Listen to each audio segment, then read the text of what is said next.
What up, Bulls Nation? We've got a live CHGO Bulls pod coming up for y'all right around the corner. On today's show, the Lakers want Ayo Dosunmu. Should the Bulls engage in trade talks? Plus, NBA Cup. The Bulls group was announced. Lachlan Olbrich, deep dive. We haven't talked about the second round pick too much. He's going to go play in Summer League. We're going to break him down today. And then if we got some time remaining, the first Bulls win total over-under number was released yesterday. What? Join us.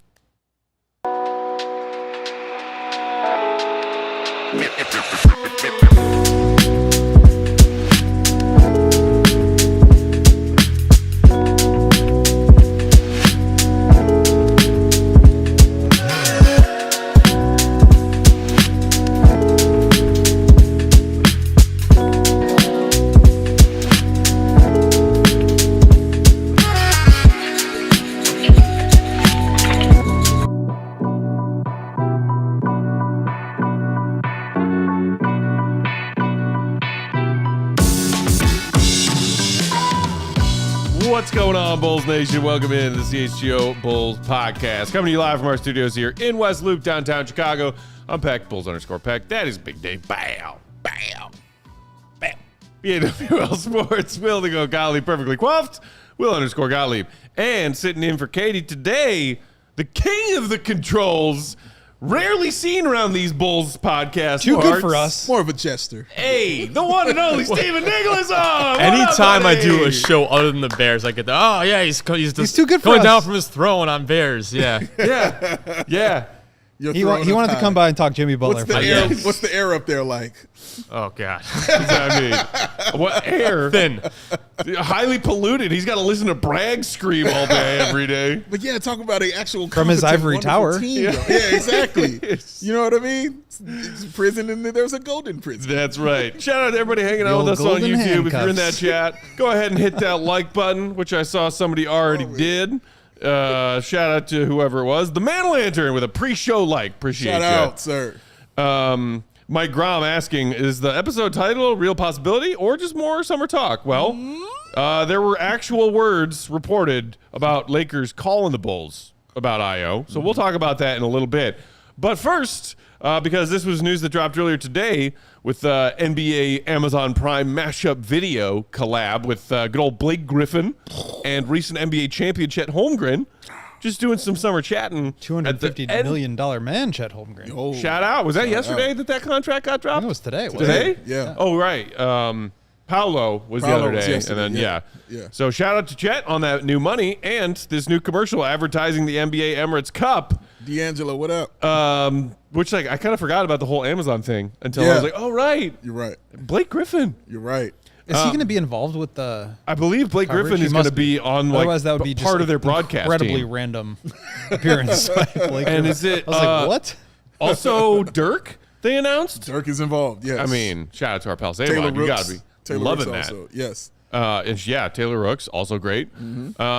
So they announced at the end of that the groups for the various East and Western Conference NBA Emirates Cup. Bulls got drawn into Group C with the New York Knicks, Milwaukee Bucks, Miami Heat. Shout out, Steven. And Not a Heat fan. yes, you I'm are. a Jimmy Butler fan. Do you have Okay. a Heat jersey? Yeah. I have a Timberwolves jersey? one, too. Do you have a jersey of a Heat player? Yes, he does. Yeah. I've seen him I wear have it. a- I have a at jersey the of a former office. Heat player. Yeah. Okay. And the Charlotte Hornets rounding out that Group C with the Bulls. Gentlemen, the Bulls actually came to Game 3 of the group stage of the NBA Cup last season, and it was a win-and-in scenario to advance. Yes. But they lost that game. I think it was Boston, right? Yes. Who they had played evenly with in a just plain old regular season game recently and still lost, but played evenly.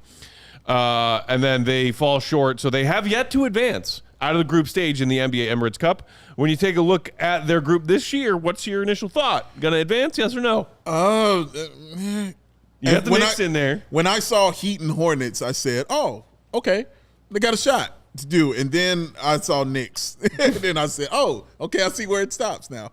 So, But it's a game with stakes, Dave, so we lose all of those to Miami. Yeah, well, in the game of steaks, the Bulls are vegan. Yeah, man,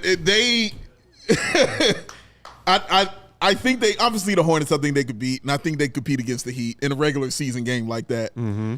I just don't know about the Knicks, and I definitely am not sure about the Bucks because if Giannis wants it, like he wants it, I don't know who's standing in his way on a Bulls team or on most teams about that young man doing what he wants to do. They got a shot though to do something. We'll see how it looks because the season starts, I believe, on the 24th of October. So we'll have a good idea, you know what I'm saying, as to what this Bulls team is. I've said a million times, we'll find out about the Bulls very early on in the season, and we'll find out how much this means to them winning something. Because I'm sure, honestly, this is my opinion, I think it means something to AK and Mark Eversley for them to go deep in this tournament and actually win something because the Bulls, you know, haven't been winning, you know, so to get them something, some kind of trophy, some kind of recognition on a national stage that's positive, I think they would be more than willing to take that. Absolutely. And like you look at some of these groups and it just reminds you how like watered down the Eastern Conference is this year. Obviously the Cavs are going to be really dominant, I think, in the regular season in particular, but they've shown the last 2 years in the playoffs that they have some weaknesses that they have not yet figured out how to overcome. This is Group A: Cavs, Pacers, Hawks, Raptors, Wizards. Like the Hawks, I think will take a step forward this year. The Pacers, I think, will take a big step back without Halliburton or Miles Turner. Who knows what the Raptors are going to be? The Wizards are going to be tanking. Like I think the Cavs come out of that one, and then you have in Group B the Celtics, Pistons, Magic, Nets, and 76ers. Will the 76ers like be a normal team next year, or will they try to lose their last 35 games in a row again as they did last Which they year? did masterfully this past season. The Magic, I think, are going to take a big step forward. The Pistons, I think, could take a big step forward.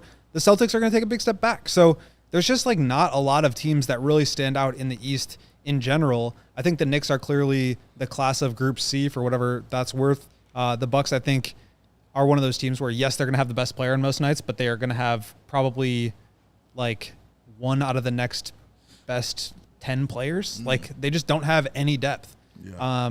Miami, I think, is going to be like sneakily better than last year just with some of their additions and the depth that they've had. The Hornets are going to be going for the bottom again. So I don't know. I think like what's interesting about the Bulls is that they play this style of basketball that really puts opponents on their heels. They're constantly putting pressure on teams. But they don't have another gear. They're playing at their highest gear throughout the regular season, and that can catch some teams off guard. But in these games that are, quote unquote, like more meaningful, if teams are taking it seriously, like they won't have that same advantage. And so will they be able to like jump on the Bucks early on in the season and like surprise them with their pace and their tempo and win a game as they did last year? Probably. Yeah. Like that won't surprise me. But like in these group stage games, is that going to be the case? I don't know. Yeah, and I mean, you're mentioning the Bucks. I mean, they're a team that's already, you know, won one of these also, right? If I'm not mistaken. I think did They they got win a one? victory Or in they, No, so they went to the Lakers- finals. Lakers, the Pacers, I believe, were in the finals once. Yeah. With this also. Last So year I know it the was- Lakers won the inaugural one. Oh, yeah, the because Bucks they won made a last big year against deal the about Rockets, hanging right? the banner, Okay. and we all laughed at them. we did. And then It the was Bucks and the ridiculous. Rockets last year. Okay, yeah. So the Bucks have one already. So yeah, I don't see why Giannis wouldn't be inspired to, you know, go for two. And again, it's a lot of money on the line for your teammates and everything, and including yourself with this, along with the pride that comes with actually winning. So, and I know it means something to the Bulls players too, and that's why I'd like to see how they kind of come out and play this game. You mentioned them running up and down the floor because scoring is going to be huge. You know what I'm saying? And margin of victory is going to be a big Yes. thing because you remember the Bulls struggled with knowing that last time when they Yeah. played the Celtics. And The Bulls said, "Man, that's not nice. You ran up to score on us." And the Celtics were like, "Them's the rules." yeah, actual quotes. Yeah. Yes. That was paraphrasing, to be clear. But yeah, but that's what happened. And now the Bulls, a team who is definitely want to run and get out there. I don't want them to let up. You know what I mean? Like if they get the Hornets in that chokehold, like keep going. You know what I'm saying? Keep going on them. We'll see if they are able to do that and if they can do that. But I think it's a good thing for this kind of team to win this kind of thing. Just because of where the Bulls are, like struggling to get the 500, struggling to find an identity, not great, you know what I'm saying, news that comes out of there all the time. Just a lot of things that haven't worked out right for this team in a decade. So this would be good for them. They could And man, they would hang their hat on something exactly like this. Which terrifies me. Correct. But looking at it from a perspective just for the players to, get something like this, I think it would be great for them, man. Like, I think it would do something to their chest, like kind of poke it out and swell it up a little bit more if they could even get to the finals of something like this, man, and just be on that grand national stage for everybody to actually speak well about you. The Pacers are the immediate team that comes to mind. Yeah. Because I remember when they went to that tournament, man, and just how much Tyrese Halliburton was immediately put on the map. Right. And look at them. Nobody was taking the Pacers seriously then. Yeah. And honestly, I mean, like, yes, that put them on the map a little bit. Shelbyville, shout out Simpsons, the monorail episode. Chicago, boy. And like, even still, when they went all the way to the finals and people still weren't fully taking the Pacers seriously. True. But I do still see your point of like, look, anytime the Bulls come up in the national media NBA landscape of conversations, it's usually them getting laughed at or people saying, I don't know what the heck they're doing. Yes, correct. Hello, it Bill would Simmons. maybe change things if the Bulls were a team that made it to the Final Four and were in Vegas and were around NBA national media and being talked about for good reasons. Yeah. As opposed to what most of the past few years have been. Yeah, and just getting that kind of young team around that stuff, which is something they're not used to.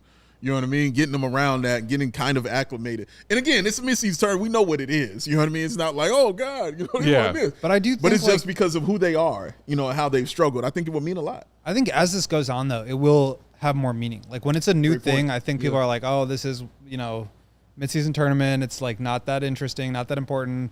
And the more years that go by, the more ingrained it is into the NBA season.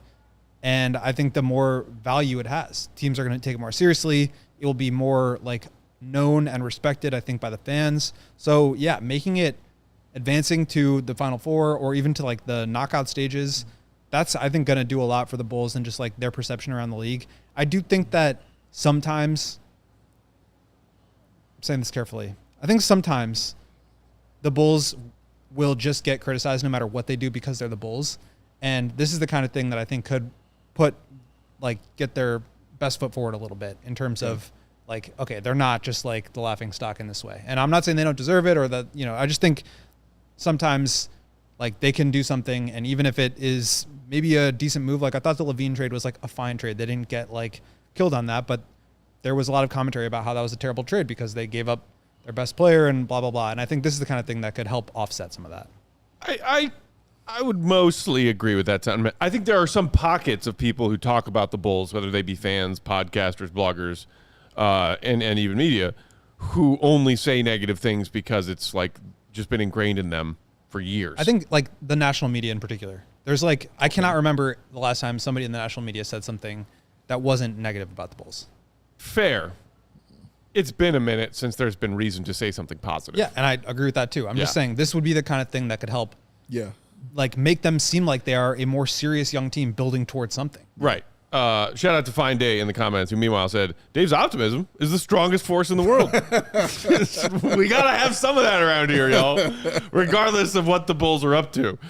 Okay, yay, NBA Cup, I guess. I'm still not fully bought into this being a thing. But You still don't like the cup? Have you enjoyed it? Like watching it? Like hasn't been a thing?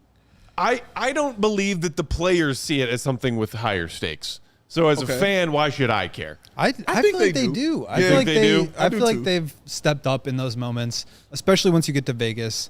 Like Zion having his coming out party in that one game, I thought was a really fun storyline in the NBA. Mm-hmm. The Pacers making it as far as they did. Did they lose to the Bucks? Is that what happened?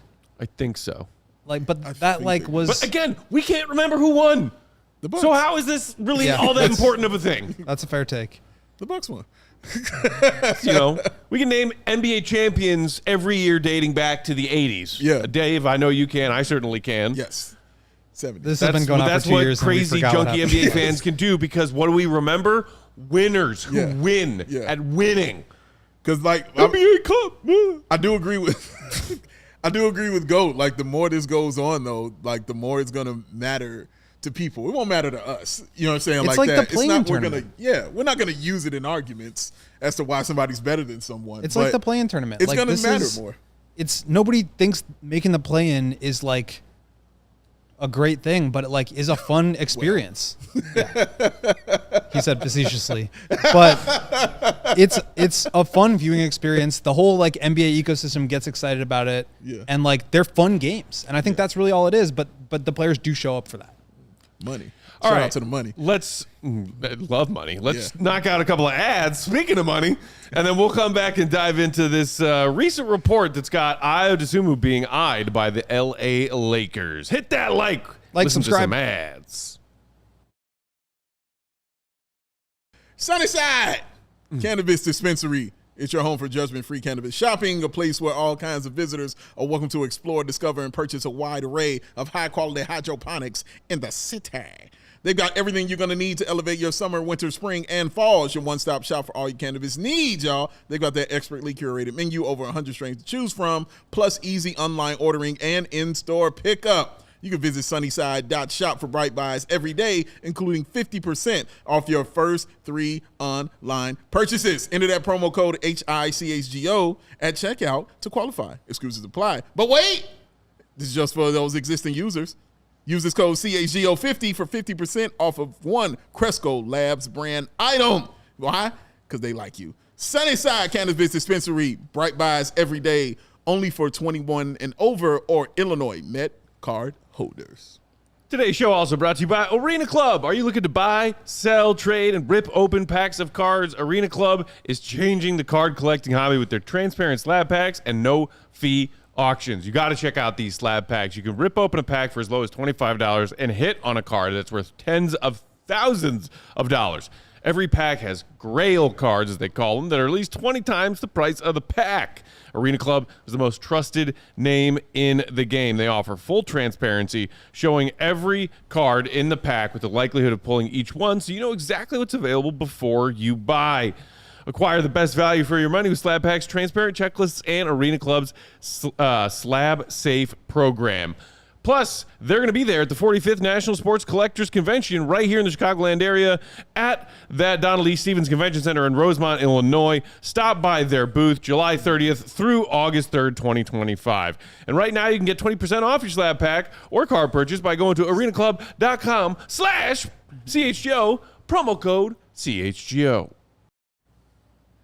We are back, CHGO Bulls, rolling along live on a Wednesday afternoon. Peck, Big Dave, the GOAT, Steven in the producer's chair.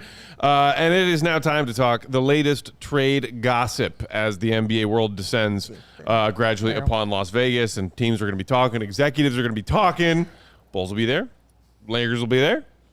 And, by the way, Steven just put up a poll in the chat. Would you be open to trading Ayo Dosunmu for Austin Reaves to the Lakers? Yes or no? While you're clicking things on your phones or your screens, hit the like button while you're at it.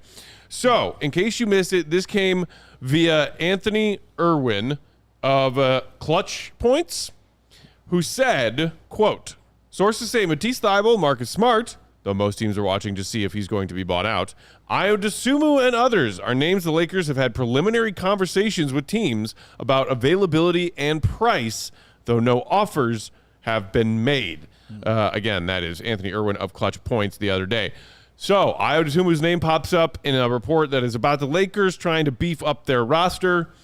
This is the first Ayo-related trade talk we've heard in a while. Yeah. And we were talking From outside sources. From outside sources. We've been talking plenty in the early part of the offseason about, like, they got Kobe, Ayo, Giddey, they re-signed Lonzo, we got all these guards, Javon Carter's still here. It would make sense for the Bulls to field calls and take the best offer on one of Kobe or Ayo, theoretically, if they were trying to adjust the number of, people at each spot on their depth chart. But so we talked about possibly teams who could use an Ayo Dosunmu, but this is the first from outside sources, as you said, Goat, who there is a team out there that's calling the Bulls. The reporting was the Lakers have had preliminary conversations with teams about availability. So you can deduce at least a call has been made from the Lakers to the Bulls about Ayo. What's the initial reaction, Dave? That they've received these calls? Yeah. Got a lot of guards? Wait, but just before we get that. Oh, go ahead. Is it that they have made a call? Like, my read of that was that, like, he is saying that people within the Lakers have talked about guys that they might be able to go after, and that Ayo has been a name that's popped up. I didn't really read this as like they've called the Bulls about Ayo. Although we have heard reporting from Casey Johnson that Ayo is potentially one of the more gettable guys. That is true. Yeah, that was something Casey tweeted within the last week or so. Yeah, I definitely took it as that they have made calls. Okay. And because when do I not know the Lakers to do those kind of things? That's how I read it. It's like, it's the Lakers. Of course they're making calls. Yeah, you know what I mean? Of course. They got a 40-year-old LeBron being like, hey, do something. Exactly, dog. We got a 40-year-old LeBron problem we got to take care of. Like, Rob Pelinka cannot wait to get to Summer League, you know what I mean, to start talking to people. It just feels like the Lakers' way to make these conversations. So to answer your question, I'm not surprised that the Lakers are reaching out, trying to make these conversations and make things happen. I am surprised that the Bulls picked up the phone. Like, I'm a little surprised at that because I'm not used to hearing them, be a part of stuff like this. You don't hear the leakage come out, as far as the Bulls are concerned. Like when it comes to any team, we didn't know about the Lonzo or Coral trade. You didn't hear about it until it happened. You didn't know about the Alex Caruso, Josh Giddey trade until it happened. You heard, there are other teams that want to give them stuff, but you heard that after all that kind of things went down. So hearing this come out like that is par for the course for the Lakers, but not the Bulls, in my opinion.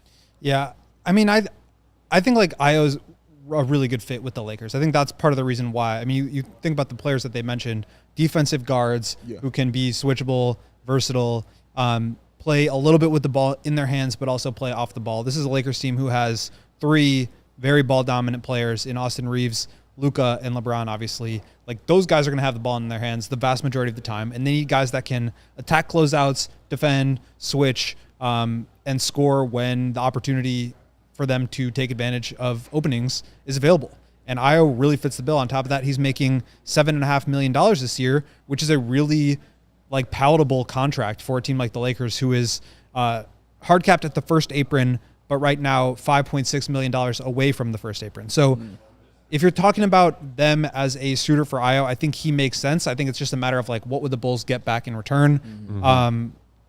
When you asked Dave about this before we went on, is Austin Reaves a possibility? My response was, hate to tell you, exactly what he said. Probably not. I think Reaves to them is a foundational piece. He was a 20 points per game scorer last season, and he's really good with the ball in his hands. He's improved. He's a success story internally as an undrafted guy. I think they're going to keep him around. And I think the only reason he hasn't extended yet is because he's in the same boat as Kobe, where his extension number is so low that it's just not worth him signing it. And so he's going to probably get a $30 million contract next summer. And I imagine that is kind of how it goes with him. 30 million average annual salary. Correct. Right, because similarly, his contract numbers right now are very similar to Kobe's. Yeah. The 25-26 season, he is under contract, and he's going to make just shy of $14 million. And the player option for 26-27, just shy of $15 million, is why it makes sense that he would decline the extension off of those figures, because he is worth more than that. Yeah, it makes logical sense for sure. I think the reason I even asked the question was, for one, for that decline. Is there a possibility? And for two, I know teams are going to definitely be available for a guy of Austin Reaves' stature and his skill. This is a dude who also, in addition to being a guy who can carry a team with LeBron James on it, I watched him carry them to wins. A dude who's not scared in that fourth quarter to take those big shots and win those games. Almost a game-winning layup over the Bulls. Boom, right and there. Josh Giddey said, no, sir. Half court, cash. But yeah, man, so I wanted to know I get from the financial point of him making this decision, but looking at it from basketball side, I'm like, is he also maybe he wants to test that water a little bit too, just to see what his worth is. Obviously, he doesn't want to go past LA. I get that. It's La La Land. Who wants to leave? I get it. You don't want to do it, Jerry. I get it. He doesn't want to go. But to do that and to not test and know your worth, I think you'd be doing himself a disservice. So that's why I asked this question. Let's say they can't come to that agreement on a number or something like that. Does that make this trade you know what? I'm not sure he's going to kind of want to be here. Maybe we should look, to move for a guy like Ayo Dosunmu, who is, I feel definitely more stable in his contract negotiations and kind of what he wants to do. But I'm not saying Austin's doing good business, and smart business and making the right moves. But it did bring up that question for me. What kind of player does he think he is? And I want to know, what does he think his worth is, not to the Lakers, but to the NBA? Yeah, and I just think that he's like a foundational piece for them moving forward. Like, I think by the time they're going to need to pay him, obviously LeBron is on the last year of his deal. A lot of money is going to be coming off their books. They're kind of set up to reorient around Luka. They've brought in some other guys, but they've got Rui Hachimura's $18 million coming off the books next year. LeBron's $52. Maxi Kleber's $11. Gabe Vincent's 11.5. Like, all that money is coming off the books next year. They're going to set themselves up to be players, not only to pay their guys, but also to look in free agency and see if they can bring in more talent. So to me, it would be more, how do we complement, if I'm the Lakers, how do we complement our core of LeBron, Luka, and Austin Reaves with a defensive player that can be switchable and also play off of those guys on the offensive end. So I think Ayo works well for them. It's just a matter of like, what are you getting back for the Bulls? Yeah. And that's where things get a little dicey to me, because the Lakers just don't have a lot of assets. If you look at their picks right now, they've got this year's pick, 2028, 2030, 31, and 32. The only second-round pick that they have is 2032. They can't trade this year's pick. They cannot trade 2028 pick, and they cannot trade 2030 because of the Stepien rule. They're not allowed to trade multiple picks in back-to-back years. So, like, you're talking about a 2031 or 2032 first-round pick, and, like, one, I just don't think Arturas has shown any interest in picks that are that far down the line. I was going to say, you just said the word pick or picks a bunch of times, and I was sitting here thinking to myself, well, AK's not interested. Yeah, and I think especially not in picks that are that far in the future because they're so far away from being able to help him. And hopefully he won't be here. And then and then you look at some of the players that they have. Like, I think what would make it interesting is if you did the Lakers a favor by taking on a little bit more money, whether that's in terms of dollars this year or years on the contract, to get, Dalton Connect or another young player. I don't think you're going to get a future first-round pick or even a swap with the Lakers. So it's like really is taking on, Jared Vanderbilt's 3 years at $11.5 million to get Dalton Connect and giving up Ayo worth it, or would you rather just hang on to Ayo? And for me, I think Connect's like pretty overrated. He's also like a year younger than Ayo only. It's not like he's, Yeah, so was a rookie last year, but for the NBA, old. Super old. Yeah. And I think he's like a good scorer who would probably help the Bulls in terms of their shooting and the way that they want to play. But I just don't think he's as good as Ayo. And so I'm not like necessarily excited about taking on more money. Although he is on a rookie scale deal for 3 more years, taking on more money to invest in him. There is also the other wrinkle of the trade deadline trade that didn't go through that Connect was involved with, Right? The Mark Williams trade. Correct. And the reporting, as I recall, came out eventually that like there was maybe an issue with Mark Williams passing his physical, and it was the Lakers who pulled out of that trade, right? But it all just like Connect was in there, and the Lakers were ready to say goodbye to Dalton Connect. They did say goodbye to him, right? And then he came, well, this is awkward, obviously. But so it kind of makes you as a Bulls fan wonder if you're talking about that being a piece and like the Bulls adding, a front court piece who is maybe not young in GOAT's eyes, but, he's younger than Vooch. Yeah. If you're, talking about specific people you can add in, and not that he's like the answer for the Bulls front court long term necessarily, but like, why did the Lakers not want him after drafting him? And like, remember, like LeBron went on some like verbal parade about how great Connect was early on, and how they like stole him, how far he fell in the draft. I remember this. And then it's like, but then you turn around and you're trying to trade him halfway through his rookie year. Like, what's up with that? Yeah, like even in this trade, I wouldn't do it specifically because I think because of the age, Dalton Connect is someone you get when you're ready to win. And when you're someone at that age that he is going into year 2, that means you're like, well, your span is a little short. You know what I mean? So I need you, as far as my team is concerned, need them to be on the cusp of playoffs or the cusp of actually being ready to win. Then the trade would make sense to me because I'm like, oh, yeah, the Bulls, you know what I mean? They make that 6 seed.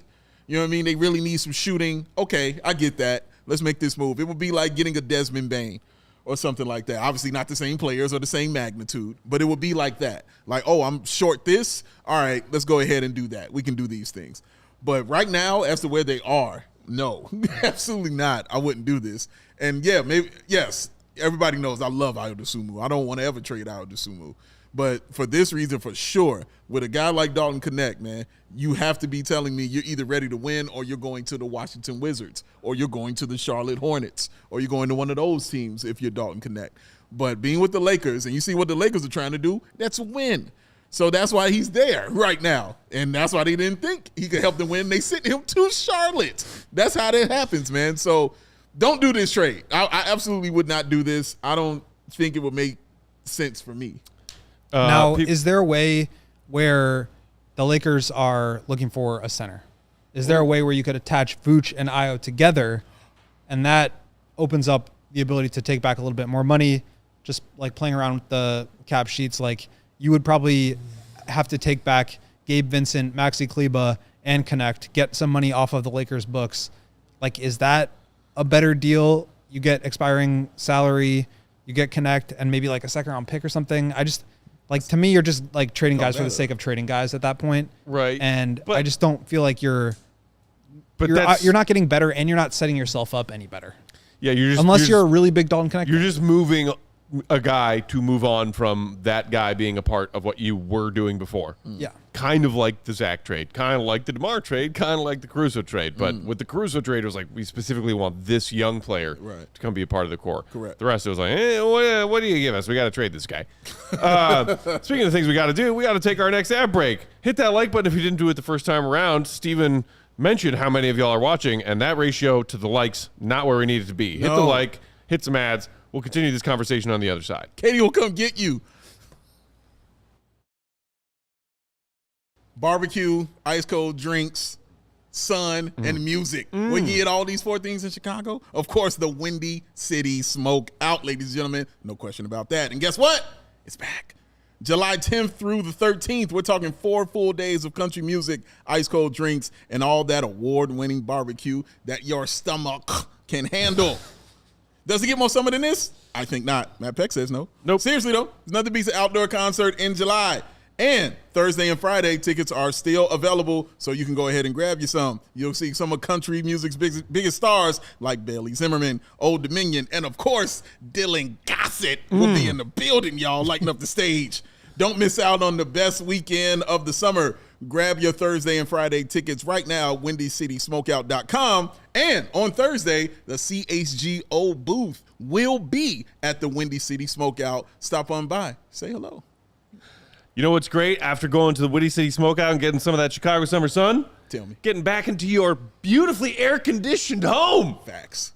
4 Seasons, heating, air conditioning, plumbing, and electric have been serving Chicagoland for over 50 years. Now is the time to get your AC checked out. And 4 Seasons experts are ready to help with your AC installation, maintenance, and repair.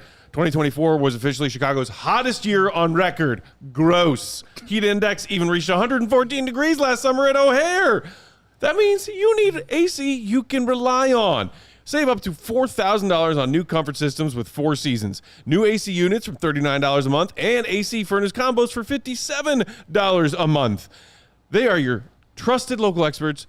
4 Seasons Heating, Air Conditioning, Plumbing, and Electric. Visit 4seasonsheatingcooling.com for all their special offers and money-saving coupons. That's 4seasonsheatingcooling.com. Because Dave, for all the right reasons. Call 866-4 Seasons.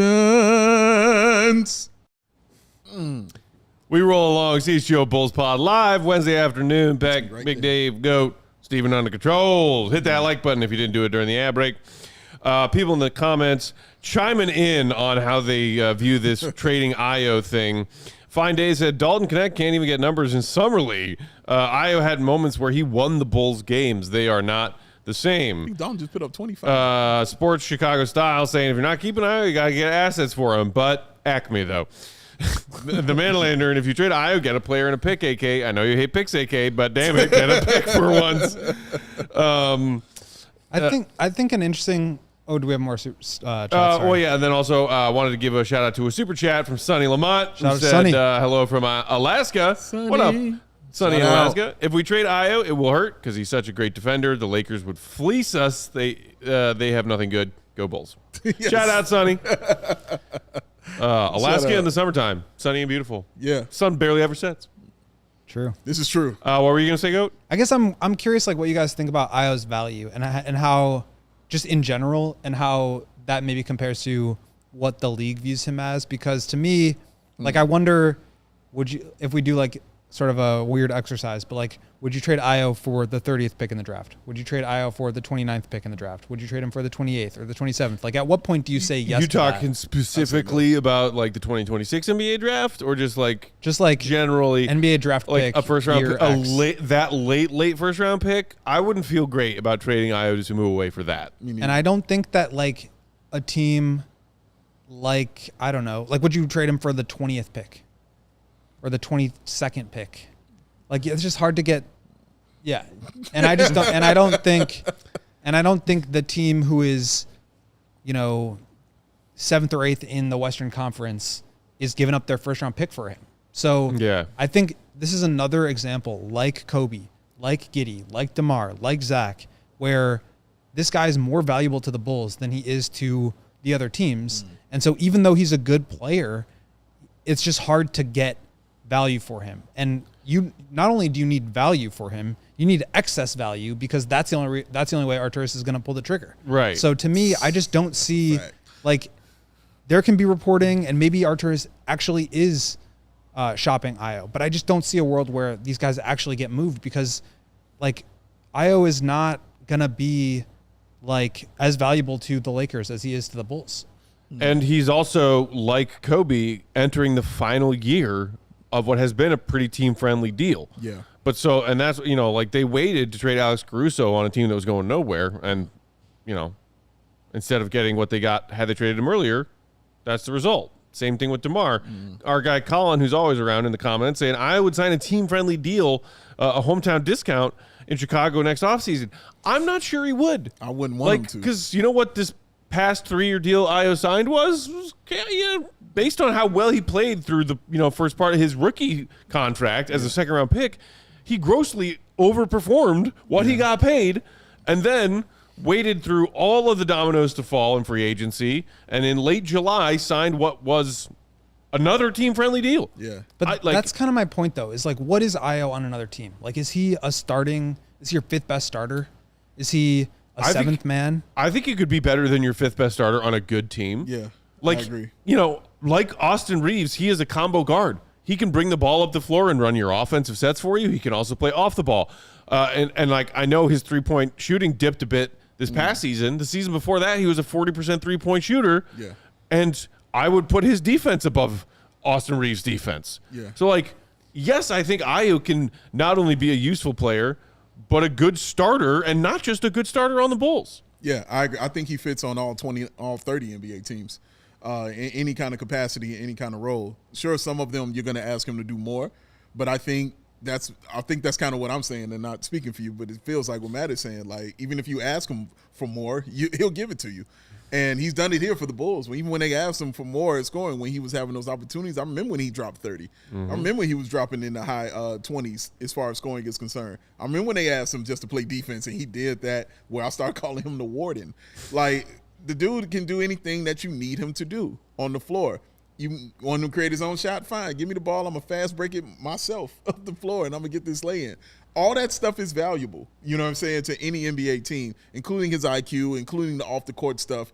All of these things kind of play into the entire package of Ayo Dosunmu. I think I agree with you with it being more valuable here in Chicago, because for him being a local player, it values more. You know what I'm saying? And he loves being here in Chicago, which everybody should. But also it means more just from him being here, so he's more plugged into the city, more plugged into the community, more plugged into certain people. So it values more here, but that's still a value anywhere, because that part of you doesn't change even though you go somewhere else. It just means it kind of grows. You know what I mean? So, yeah, his value might be more here, but even if he went to Brooklyn, that value would still be that. Even if he went to L.A., that value would still be that. Like, Ayo's really that good of a basketball player on and off the floor. I think Ayo's a very good player, and I think I don't want to like take anything away from him. I've spent the last several years talking about how I think Ayo's really good. Yeah. So this is not like criticizing him at all. Sure. But I don't think other teams are trading for him to be a starter. I think they're trading for him to be a really good depth piece that can fit in and do all this stuff that you're talking about and that I'm agreeing he can do to add to their depth. But like you're not giving up first round picks in this NBA environment for bench players. You're not giving up like late teens picks. But so there were reports that the Bulls could have cashed in on such offers had they traded Alex Caruso before they did and with a different team. That was like that is a role player on a good team, and that good team targeted that role player they wanted and were able to get away with saying, here's this guy that we decided doesn't really fit in our team. You want him for Alex Caruso? But like Alex is one of the greatest defenders in the league, and maybe like one of the best defenders of the generation. Like Ayo is not that. And I think like even Reaves, he averaged 26 and 5 last year. Like he's way better. And again, that's not like a criticism of Ayo. It's just like, I do think at a certain point, and it's natural because we're the ones that are locked in on all the Bulls games. Like we tend to overrate these guys. And I think that's probably what the front office does too. They feel like these guys are better than maybe they are. And that's why it's hard to strike a deal, because you're not feeling like you're getting value up to what he's providing for you. And so to me, I guess the point that I'm trying to make is like, I don't think a team is trading for Ayo to be one of their starting players, unless it's like the Bucks, who are just like in an extremely weird spot. Right. But even still, if they are trading for him, it's not going to be first round picks because they don't have any until 2031, 2032.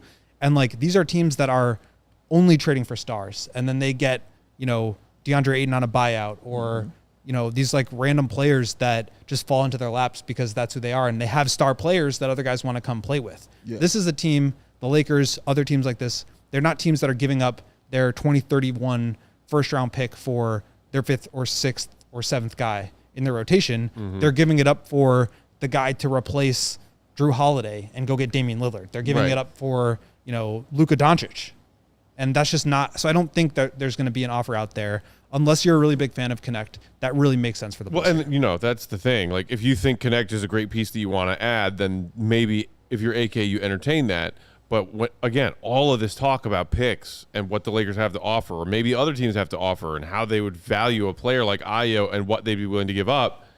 If AK is not interested in acquiring draft picks because he's refusing to admit that this is a team in rebuild mode, then you're not concerning yourself with any kind of draft picks talk. That part. On the offer for Ayo. It's part. what player's coming back. And is that player better for the Chicago Bulls system that AK and Billy are trying to build than Ayo Dosunmu is?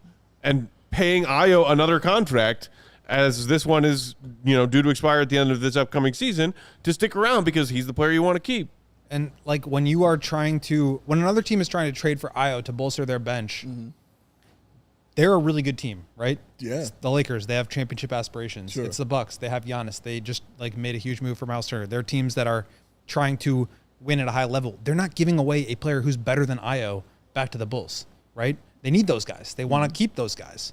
And so if Arturas isn't getting a better player back, or a player that at least like makes more sense for what he's trying to do, then a trade is just not going to happen. And that's why we've seen 2 trades in the last, you know, year. Right. And that's why, you know, there were some report, I can't remember if it was going back to Vooch and or Zach trade reports, trade rumors and stuff back in the day, but it was like AK is looking for an all-star caliber player back. Yeah. And it was like, you don't do all-star for all-star trades. You do draft pick for all-star.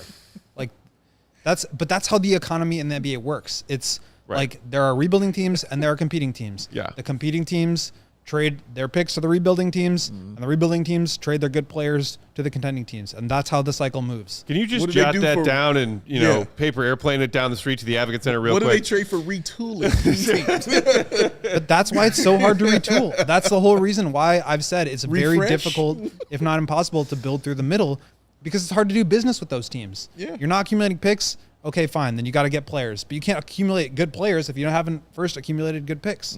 So it's just a really challenging balancing act. And that's why we haven't seen a lot of activity. And that's why I don't think we're going to see a lot of activity. Yeah. I will say this. The one way I think it makes sense is if you are attaching other money. So now in the NBA, they're back in. Come on now. We're so back, baby. All right. So in the NBA now, all these teams cannot afford to have any bad contracts, right? Yeah. Or they have cap space aspirations. They want to become players in a certain amount of time.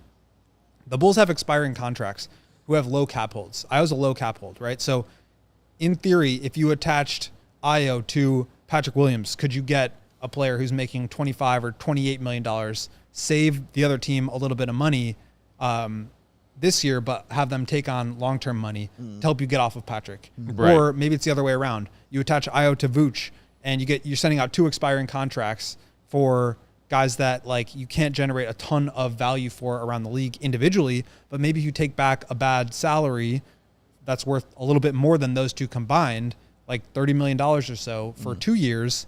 Maybe that gets you a pick. And again, you have to value picks in order for that to work. But that's the kind of deal where I do think it works, as opposed to let's trade Ayo to the highest bidder. Let's trade Alex to the highest bidder. Like those type of deals don't typically, and that's why we've only seen 4 player-for-player swaps in the last however many years. We talked about that, right? And like 2 were the Bulls. but that's why those are so rare. Yeah. Yeah. If you're talking about deals that are maybe more leaning towards the Bulls in their pocketbooks, let's also keep in mind it was reported that just on draft night, not that long ago, the Lakers sent the Bulls $2.5 million for the 45th pick. Cash considerations, baby. Speaking of that second round, Let's get it. Let's now transition to talk about the Bulls' second round pick, who they took when they traded down to 55th, and that is the Australian prospect Lachlan Olbrich. And it was discovered in a recent, was it the Trib write-up that had the deets on his nickname? Or did he talk to you guys he was about just the talking nickname about yesterday? that in practice yesterday. It's just short for Lockie? Lachlan. They call him Lockie. I like Lockie. I guess he was saying like when he says it with an Australian accent, it sounds more like lucky. And so some people some like Americans have Blimey. start calling him Lucky as a result of that. But it's Lockie. It makes me think of the Loch Ness Monster. I know, but it is whose nickname is actually, I think, Bessie, maybe? Yes, you're right. But yeah, absolutely right. Lockie Yes. is like, ooh, Loch Lockie. Ness. Loch Ness. Which, like, put that in a Bulls jersey and let him cause some havoc. There's a T-shirt. Yeah. But so yeah, we haven't talked a lot about Lachlan yet since they took him with the 55th pick. So we thought because we're going to get a look at him in Summer League, that we would take a little closer look at what he did before getting drafted. And there's some pretty impressive stuff on his resume with both the NBL Hawks and then also the New Zealand NBL Canterbury Rams. He was an MVP of that New Zealand league. He was there. Which is pretty impressive. He was there. But so, like, I guess the question is, like, we were discussing a draft and stash. Mark Eversley even said that was a possibility. He did. As the Bulls had that second round pick heading towards the draft, and we were talking about the 15-man roster and how it was already looking pretty jam-packed. But, like, they brought Lachlan along with Noah Essengay on the Chicago Boat Summer Tour. They did. Put that on their socials. He's around. He's part of the Summer League squad. Makes you kind of think that they're – I mean, how do you read that, Go? Like – is this a guy who's going to spend most of his time with Windy City? Like, what do you see his future looking like? Yeah, I think he's going to spend his time with Windy City. He's on a two-way right now. We've seen, like, 20 combined minutes from two-way players in the last 3 years. So, like, I just don't think those guys are really going to have an opportunity with the big team. But they signed him to a two-way. I think he'll be around. And, like, it sounds like he's going to be a pretty foundational piece in what the Summer League team is doing. Like, he's talked about both Billy Donovan III and Lachlan talked about his skill set being similar to Vooch's, right? Where he's able to, like, operate through the elbows in the high post, as a passing hub. Like, there's been some clips from practice where he's, like, throwing backdoor passes and stuff like that. I think he can grab a rebound and push the ball up the court. He's got some guard skills. So I think they're going to try to operate through him a little bit because he is a very smart player and a good passer. But I think we'll kind of have to see how he develops as far as actually getting minutes in the NBA. But that's why we have Summer League. You know, he has an opportunity here to play well and establish himself and see how it goes. But I do think just in terms of the draft and the draft and stash stuff that you just talked about, the fact that they moved back probably put them in a better position to draft somebody that they could sign to a two-way. And that allowed them to keep him here as opposed to stashing him for another year in, abroad. That makes sense. I think also a cool thing, Matt, that you left out of that article is when he was talking about his time in Chicago. The weather's beautiful. It's great. Italian beefs are cool. He said, I can't eat a lot of them because it'll bulk me up, but he thinks they are cool and delicious. You can eat a lot of them, Lachlan Olbrich. You are tall. You are young. You are a professional athlete. Eat all the beefs. They make you strong. Make you strong. Make sure they're dipped, sir, please. But, I mean, just looking at the resume, I think I agree with you, man. It was impressive just seeing that. What he had done, you know what I'm saying, overseas, especially in that New Zealand league, 20 points a game, 12 rebounds. Yeah. Also, shout out Canterbury Rams. Yes. Great team. Put that on some toast. Oh. Sounds amazing. He was MVP. He was the grand final MVP also there. I believe he's 21, if I'm not mistaken, 20 or 21 years old. I think he's 21. Okay, 21.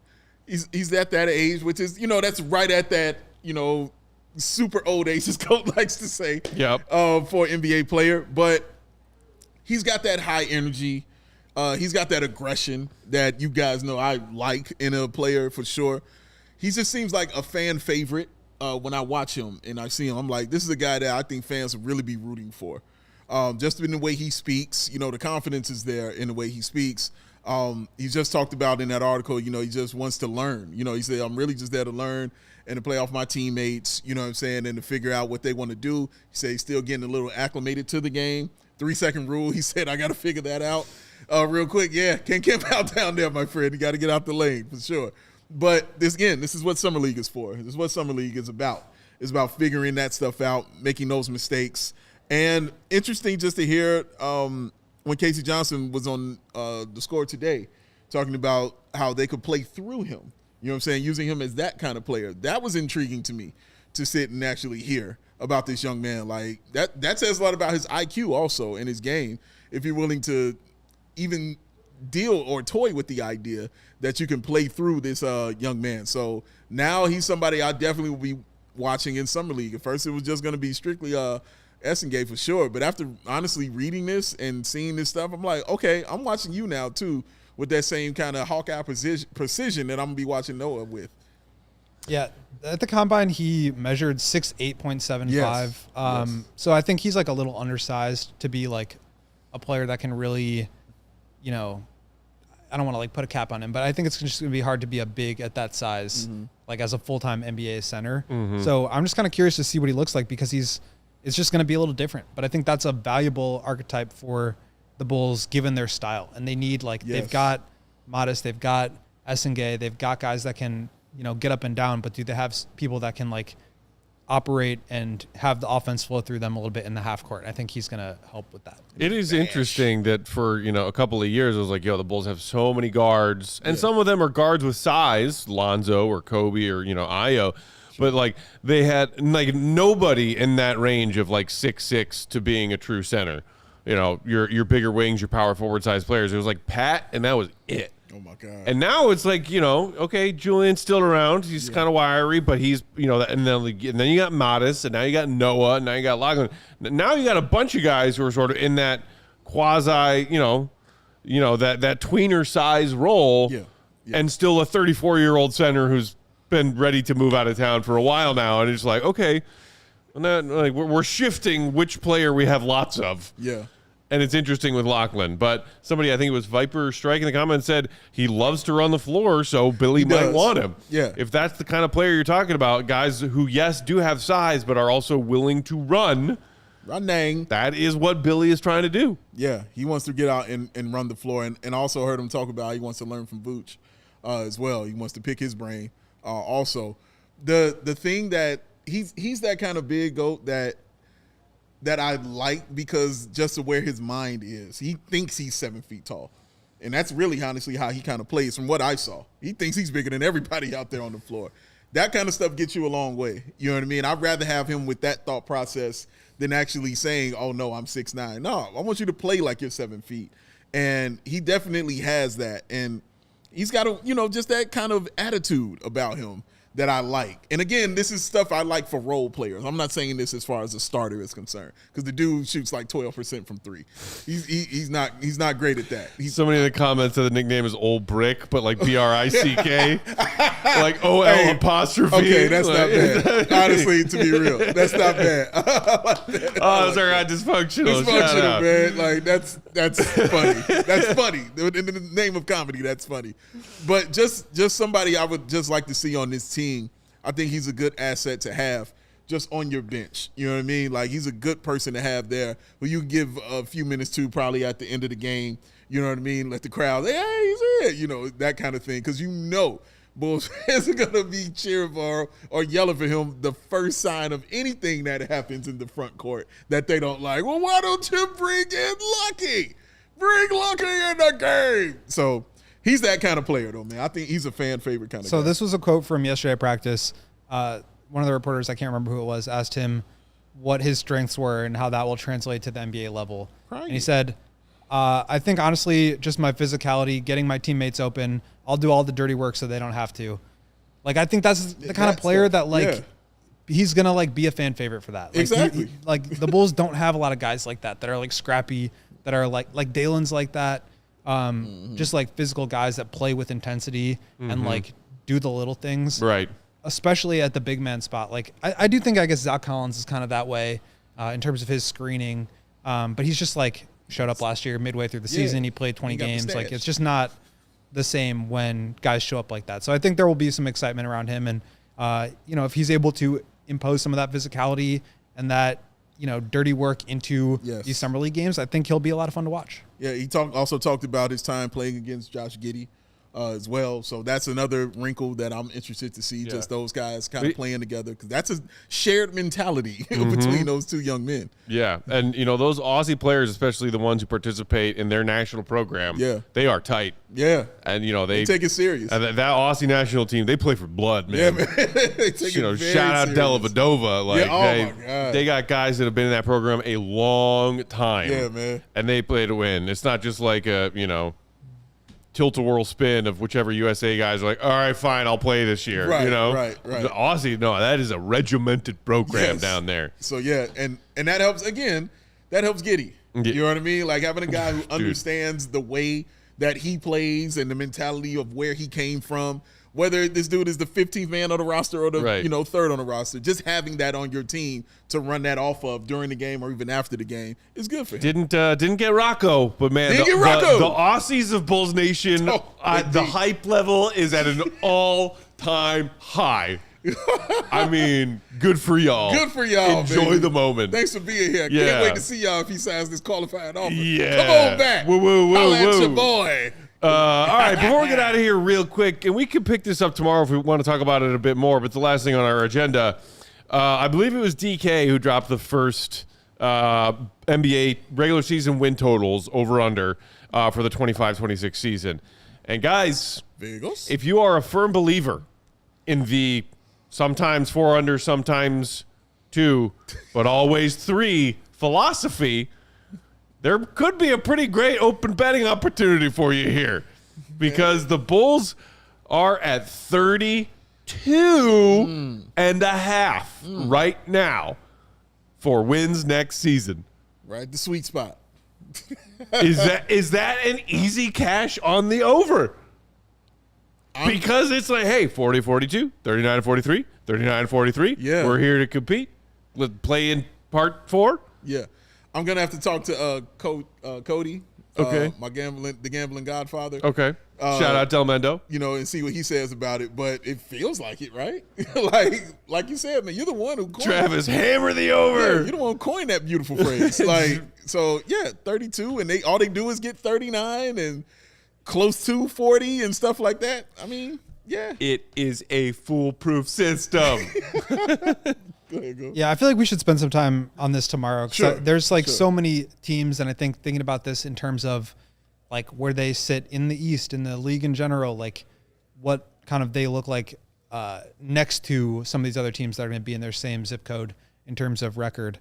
I think that's almost more interesting. But yeah, I mean, I think looking at the way that the last couple seasons have gone, you have to try to lose if you're going to win fewer than 35 games. Like it's very, especially in the Eastern Conference, like there's either the teams that are going all the way for the bottom or the teams that are trying. And typically speaking, even last year when the Heat lost 10 games in their last 15, they still won more than 35. That's true. I just think it's going to be hard to imagine a world where that doesn't. And look, a lot could change. There's different teams, teams that seem healthy now that might not end up that way, teams that are going for it now that might not down the stretch. So a lot can change there, but just big picture, I do think the over looks pretty good.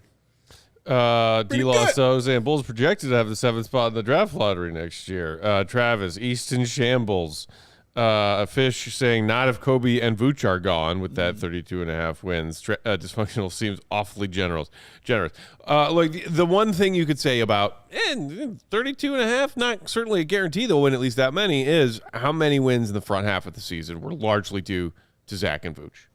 Zach and Vooch were playing like legit all-stars for the first half of the season. That's fair. And then back half of the season, they are gone. Other guys rise up. But But nothing stops them from getting to that 39. Right. You know what I mean? Or that 40. Like, it's a machine. It's machine-like. Right. You know what I'm saying? And how it operates. 32, I mean, honestly, yeah. Like, I'm not, crying over it if they end up with that or around that. But I'll take you guys' advice. Yeah. You guys are the gamblers over here. So Well, I would definitely take that advice of hitting the over. As Coach said, we could pick this conversation back up again tomorrow and dive into it a bit more for the Bulls win total. Get Steven to 100 likes before we get out of here. Come on, Get guys. that 100 likes. Shout out for joining us. Get the Katie likes will up. fight me if you don't. Katie will fight Steven. She's feisty. Feisty. She needs the likes, so does Steven. Shout out to Steven, by the way, for hanging out with us on a Shout rare out to Steven. appearance of CHGO Bulls. We treasure We these now moments. sadly send you back into the cave of brags. Y'all, we'll be back tomorrow, same time, same place, 4 p.m. Central Time, live. Our last show here in Chicago before we head out to the desert, Las Vegas. Summer League content, going to be great. Read the GOAT, allchgo.com. Follow him, Will_Godly, Big Day Bow, BAWL Sports on Bulls_Peck. We are CHGO_Bulls. Shout out to each and every one of you for tuning in. Hit the like. Make sure you smash the subscribe button. Have a great night. See red. Be good. Love y'all. Peace. We all silly like the mayor.